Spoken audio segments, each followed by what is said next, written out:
안녕하세요. 신통일한국 원로들의 길잡이 이재홍입니다. 무더위에 원로들께서 건강관리 잘하고 계신가요? 혹시 모당 혁신위원장의 노인 비하 발언으로 스트레스를 받아 더위를 더 크게 느끼시지는 않았는지요?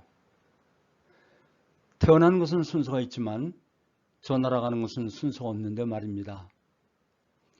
그 발언을 한 자도 곧 60이 되는데 어떻게 그런 말을 쉽게 할 수 있는지 의문이 갑니다. 소설 대지의 저자 펄복 여사가 한국 사람들은 정이 넘치는 서정적인 사람들이라고 평가한 적이 있습니다. 그 정은 대대로 우리 할아버지 할머니로부터 나온 것이 아닐까요?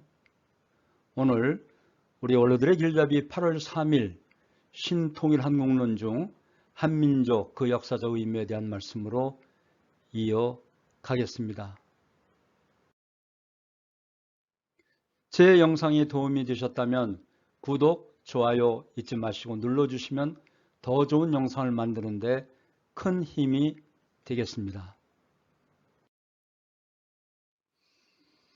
배달민족의 의미에 대하여 먼저 말씀드리면 우리 민족을 예스럽다는 말의 뜻입니다. 즉 배달이란 밝은 땅을 의미하며 원래 우리 민족의 역사는 단군이 세운 고조선의 나라, 배달결의 나라입니다.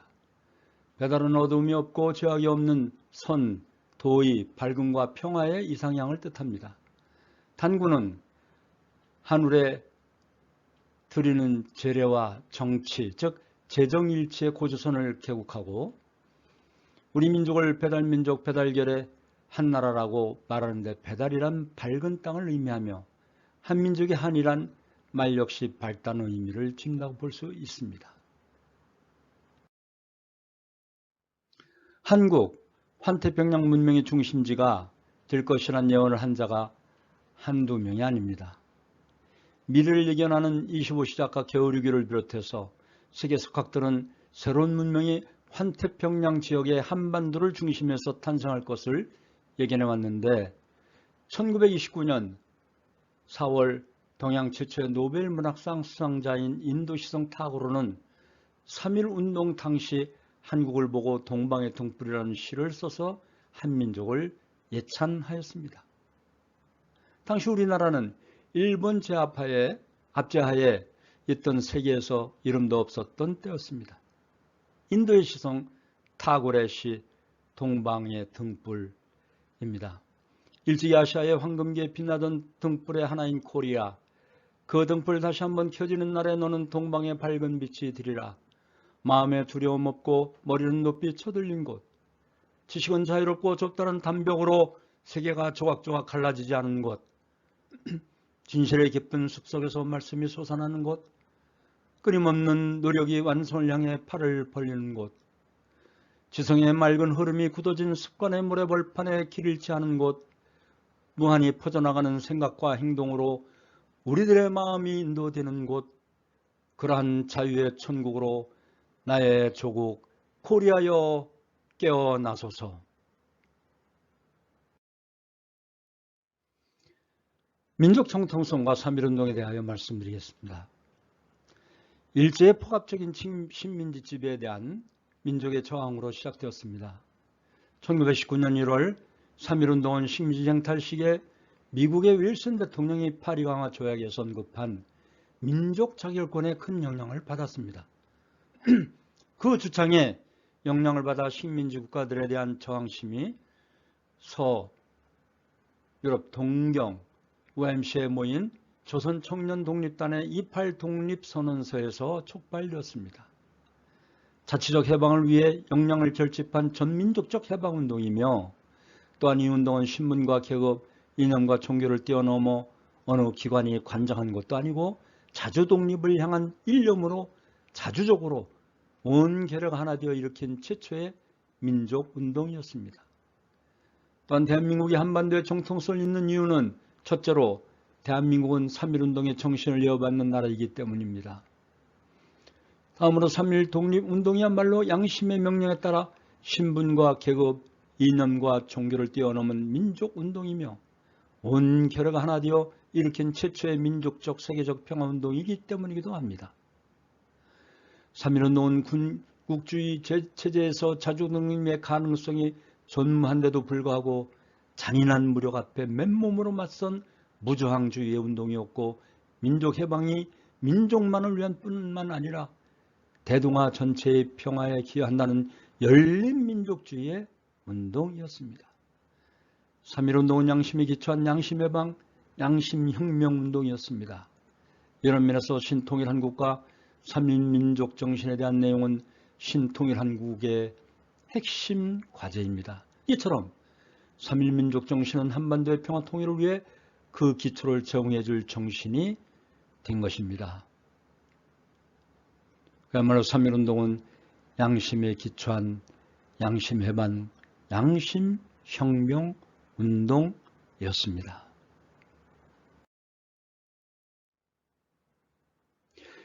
역사의 의미에 있어서 세계 역사는 21개 내지 26개 문명권에서 보는 토인비의 문화사관은 종교를 중심한 4대 문명권으로 집약된다고 했습니다. 그리고 그는 태평양 문명권으로 결론 지어질 것으로 보았던 것입니다. 여기서 새로운 역사관의 필요성에 대한 내용을 알아보겠습니다. 역사의 진보는 더 이상 일어날 가능성이 없는가? 민주주의를 문명의 최종 단계로 볼 것인가 하는 문제입니다. 따라서 새로운 역사관은 사상과 가치관의 통일을 제시할 수 있어야 합니다. 쉬핑클러와 토인비 역사가가 보는 미래의 역사 해석에 대한 내용을 정리해 보면 다음과 같습니다. 인류의 역사는 새로운 통일성을 요청합니다. 민족과 국가의 통일성, 종교의 통일성, 문화의 통일성이 존재하지만 이러한 통일성은 보편성을 결여 지금까지 인류는 역사의 통일성을 추구했지만 그러한 목표에 도달하지 못했음을 알 수가 있습니다. 새로운 역사관은 신관에 근거하여 기독교 사관의 신비성과 비합리성을 극복하고 현실적이고도 합리적인 역사관을 제시하여야 합니다. 공산주의 기독교 사관에 대한 참소를 극복하고 유물사관을 비판 극복하면서 대안을 제시하여야 합니다. 새로운 역사관은 종교의 통일, 중심사와 주변사의 통일, 민주주의와 공산주의의 통일, 서양 문명과 동양 문명의 통일, 사상과 가치관의 통일을 추구해야 합니다.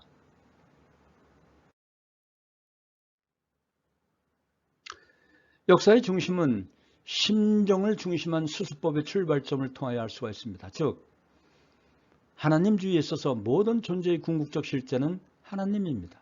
그러나 그 하나님은 로고스만이 아닌 심정을 가장 중요한 본질로 삼습니다. 심정은 하나님의 속성 중 가장 본질적인 속성으로 모든 존재의 원점이 됩니다.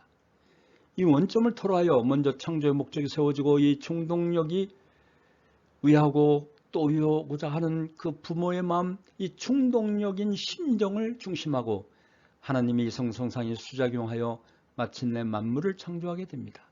심정을 중심으로 하여 수작용이 행해질 때 이때 중심인 심정을 정의라하고 주체와 대상은 분이라고 합니다. 이것은 주체와 대상이 분립하여 서로 마주대하고 있는 상태를 의미합니다. 마지막으로 심정을 중심하고 주체와 대상이 수작용하면 그 결과 합성체 또는 번식체가 형성됩니다.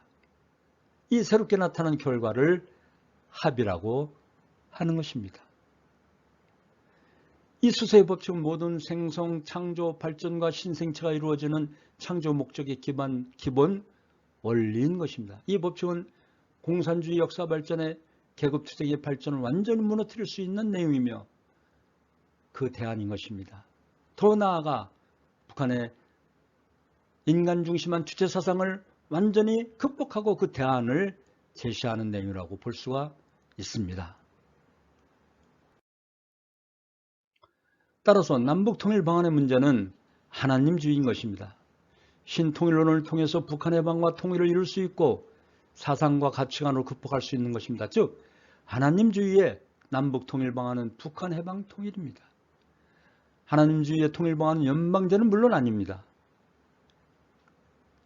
우리는 북한 공산주의에 대하여 이론적으로 극복하고 전략적으로 극복하고 조직적으로 극복하고 신념으로서 극복해야 합니다. 그들은 일종의 신념에 불타고 있기 때문에 신념을 꺾어버릴 수 있는 신념 대 신념의 대안이 있어야 한다고 보는 것입니다. 그렇게 해서 공산주의를 극복한 뒤에는 북한을 해방하고 그 후엔 건설해 주어야 하는 것입니다. 남북 갈등의 양자가 인정하는 통일적 사상체제를 세워야 합니다.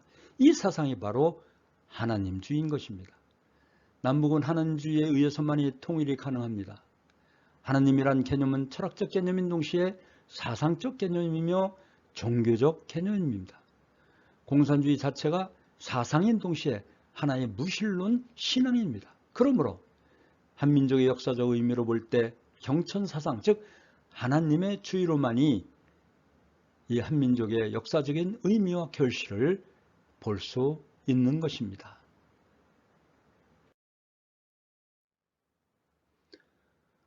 우리나라 가정의 전통은 3대가 함께하는 가정입니다.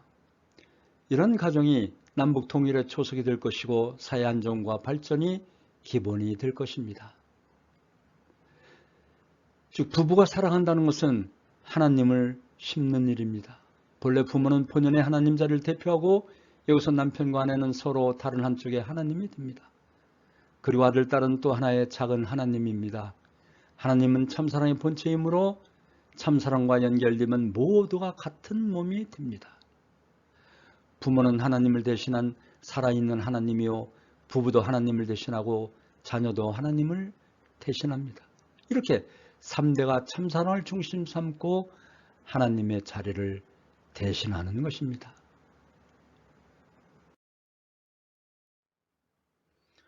오늘도 원로가 없었다면 대한민국이 없다는 양무, 원로, 시무, 대한, 이 희호를 보시고 지금 북한에서는 미사일을 계속 쏴가며 중국과 러시아와 동맹관계를 과시하는 때에 우리는 현재의 국가의 안보와 미래를 위해 일본과 미국과 하나 되지 않으면 안 됩니다. 괴담이나 몰입에 같은 위정자들의 선동에 부안해동하지 마시고 오히려 그런 자들을 척결하고 젊은이들을 바르게 인도해야 할 그야말로 나라를 지키시는 원로 지도자님들이 되시기를 당부 또 부탁드립니다.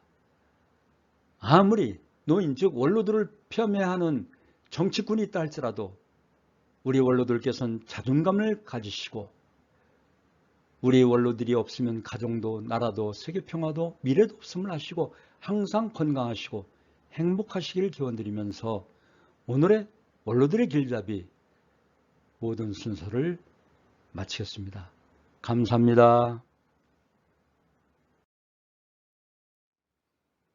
고맙습니다.